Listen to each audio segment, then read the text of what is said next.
कम से कम रांची में 15 से 20 लोग बेहोश हो रहे गर्म के कारण लाइन लगकर। आज देश के कई घरों के रसोई से गैस गायब है, नहीं मिल रहा है गैस। और वहीं कई ऐसे भारतीय हैं जो स्वदेश आने के लिए तड़प रहे हैं, कोई रास्ता उन्हें नहीं मिल रहा है। इन सब का कारण एक ही है, जिस तरह खाड़ी देशों में युद्ध चल रहा है और इस युद्ध में अमेरिका, ईरान, इजराइल, इन सब के बीच धीरे धीरे कुछ देश और भी शामिल हो गए हैं। और जिस तरह खाड़ी देशों में यह युद्ध अब थमने का नाम नहीं ले रहा और जिसका खामियाजा आवाजाही में पड़ रहा है, वहीं इन तमाम मुद्दों को लेकर कई ऐसे भारतीय हैं जो इसका संकट झेल रहे हैं। और इन भारतीयों पर आए संकट का जो दोषारोपण है, ये झारखंड मुक्ति मोर्चा केंद्र सरकार पर लगा रही है। झारखंड मुक्ति मोर्चा के केंद्रीय महासचिव सुप्रियो भट्टाचार्य का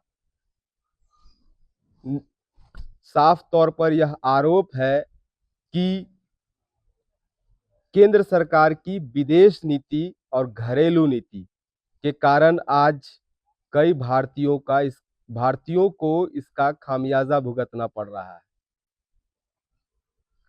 अभी त्योहारों का मौसम है और ऐसे में कई ऐसे भारतीय मुसलमान हैं जो विदेश में रह रहे हैं और उन्हें भारत आना है, लेकिन इसके लिए केंद्र सरकार कोई पहल नहीं कर रही है। वही केंद्र सरकार की जो घरेलू नीति है, इस घरेलू नीति का खामियाजा यह है कि घरों में गैस नहीं मिल रहा है। वहीं इसकी जो वैकल्पिक व्यवस्था है, कोयला, उन्होंने याद दिलाया पुराने जमाने को कि कोयला, पहले हम लोग कोयला पर ही खाना बनाते थे, खाना खाते थे, लेकिन आज कोयला भी उपलब्ध नहीं है। तो सुनिए इन तमाम मुद्दों को लेकर क्या कुछ उन्होंने कहा है। आज एक काले दिन के तौर पे सामने आ रहे, अमेरिकी फांसीवाद के कारण हमारा देश तबाह होते जा रहा है और हमारी केंद्र सरकार बुरी तरह से विफल।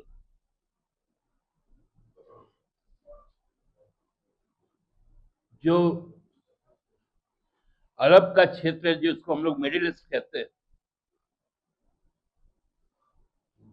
वहां आज लगभग 1 करोड़ से ज्यादा भारतीय फंसे हुए, खासकर दुबई में और संयुक्त अमीरात में, कुवैत और कतर में बड़ी संख्या में भारतीय मुसलमान वहां रोजी रोटी के लिए रहते हैं साल भर, और ईद के वक्त वो अपने घर को आते, लेकिन उनको लाने का कोई भी पहल भारत सरकार के द्वारा नहीं। इतना लाचार हो गए, 170 देश की विदेश यात्रा की है हमारे प्रधानमंत्री जी ने। भाजपा ने विश्व गुरु बता दिया। आज विश्व गुरु को राशन कार्ड दे रहा है। अगर आपको हमारा ये वीडियो अच्छा लगा तो इसे लाइक करें, शेयर करें और हाँ, 5 सब्सक्राइब करना ना भूलें। अपना निकाल लो। ईरान जो हमारा पुराना मित्र था, हमारे हरकत के कारण एनओसी दे रहा है अमेरिका। 1 महीना के लिए रसिया से तेल ले लो।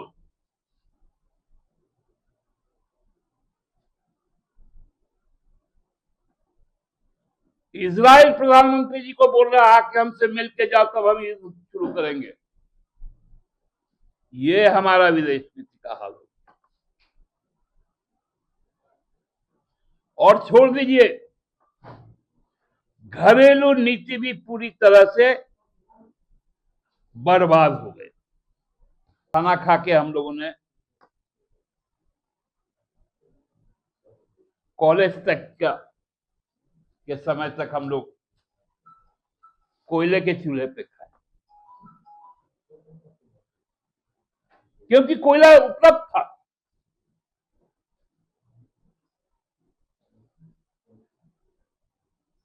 अब कोयला में भी आग लगा दिया भाजपा ने। पहले तो कोयला दे दिया अदानी अंबानी को, अब उस पर दाम बढ़ा दिया। क्या मजाक बना के रख दिया। रोज कम से कम रांची में 15 से 20 लोग बेहोश हो रहे गर्म के कारण, लाइन लगता है। मारा पीटी की नौबत है।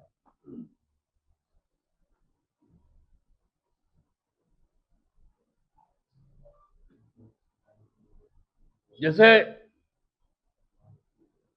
मोदी जी ने कहा था, जब किसान शहीद हुए थे तो उनसे पूछा गया कि सतपाल मलिक जी का बयान था कि हमने पूछा किसान मर रहे, तो मोदी जी ने क्या कहा था, क्या वो मेरे लिए मर रहे हैं? उसी तरह ट्रंप भी बोलता है, उनका जो मेंटर, कि हमारे सैनिक जब ईरानियों को मारते हैं तो उनको बड़ा मजा आता है। क्या रे मानवता, ह्यूमन राइट्स की बात बहुत करता था अमेरिका।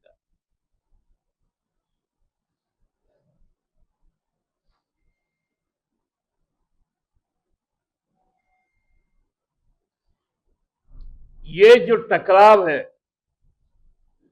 इसमें सरकार को, क्योंकि हमारे पास, राज्य के पास मेजर मिनरल के नाम पे ना कोयला है ना पेट्रोलियम, हम राहत कहां से करेंगे जब तक केंद्र सरकार